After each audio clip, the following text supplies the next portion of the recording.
Welcome back to the deep dive. Today, we're getting into a really interesting gadget, maybe even a bit controversial in the everyday carry world. We're talking about the OKNIFE U1 Ultra Utility Knife.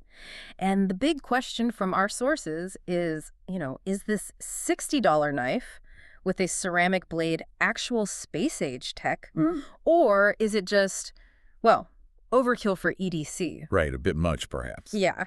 We've dug into some detailed reviews, like Savage reviews on YouTube, to see if that premium price really makes sense. Okay, let's unpack this. So what exactly makes this knife tick? What's the premium angle here? Well, it's not just a basic box cutter, that's for sure. No, it boasts a zirconium oxide ceramic blade, supposedly sharper than steel and totally rust-proof. That rust-proof part is key for some It's got an aluminum handle, ceramic ball bearings for apparently super smooth deployment. Ah, the fidget factor. Uh-huh.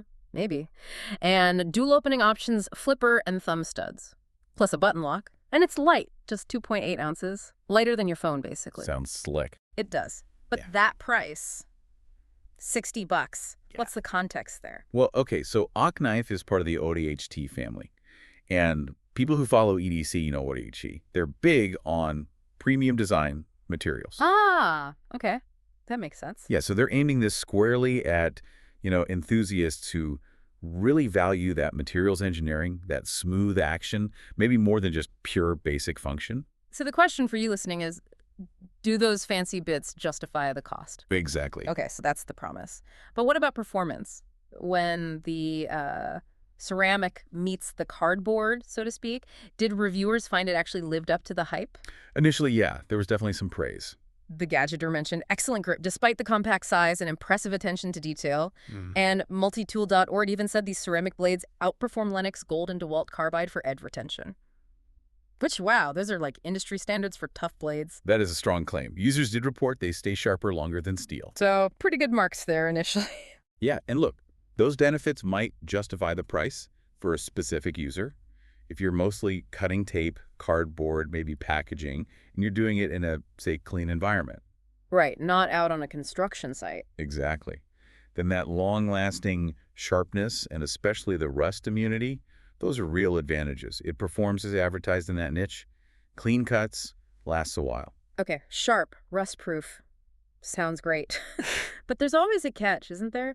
And it sounds like there's a pretty big ceramic reality check here. There is. It's the nature of ceramic, really. Yeah, users are quite clear. Avoid staples, avoid lateral pressure. Apparently snapping one feels devastating. Oh, I bet. You hear that snap and your wallet cries. Right. Keep them away from anything harder than cardboard, basically, or they might chip. So, is it really a utility knife then? Or more like a precision scalpel? That's a really good way to put it. That brittleness is the core trade-off. You get amazing edge retention for certain tasks. Light tasks. Light, clean tasks, yeah. But it severely limits the knife's versatility compared to good old steel. It's like having a race car. Amazing on a smooth track. Don't take it gravel rallying. Exactly. It's built for precision, for clean cuts, not for rough, unpredictable work. Buyers absolutely need to know that going in. And speaking of trade-offs, let's talk money. What's the real cost beyond that initial $60? Yeah, the sticker shock is just the start. The comparison is kind of brutal. $60 for this OKNIFE U1 versus standard utility knives, 10, maybe 20 bucks. Right, and many of those use basically the same blade standard, just, steel ones. And the replacement blades? OKNIFE sells a 10-pack of their ceramic ones for $20. Steel blades, often half that. Ouch. So, yeah, connecting this to the bigger picture, that edge retention, it has to save you so much time or hassle to make up for doubling your blade costs. The $60 gets you the nice materials, the smooth action, the OHNT brand coolness, sure. But the actual cutting still relies on those disposable blades, their quality and their fragility. So you're weighing that upfront cost, the ongoing cost, and the limitations. Precisely.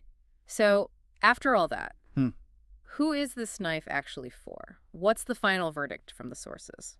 Well, it seems to boil down to this.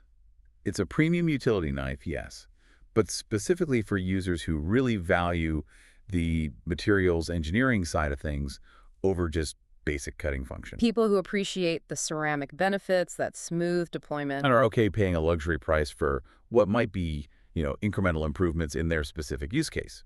If that's you, it delivers. To sort of sum it up. That's a beautifully made object, no doubt. Yeah.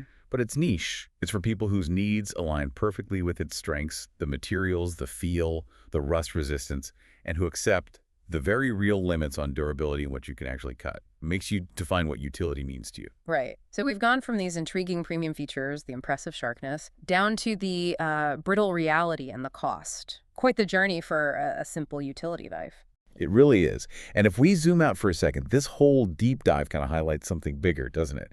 How we value a tool often comes down to matching its specific, maybe even quirky abilities with our own needs. It pushes you to think, are you paying for just the ability to cut something? Or are you paying for a specific experience with a specialized tool? Really reframes what worth it means. So what does this all mean for you listening? How does this change how you think about what makes a tool truly useful?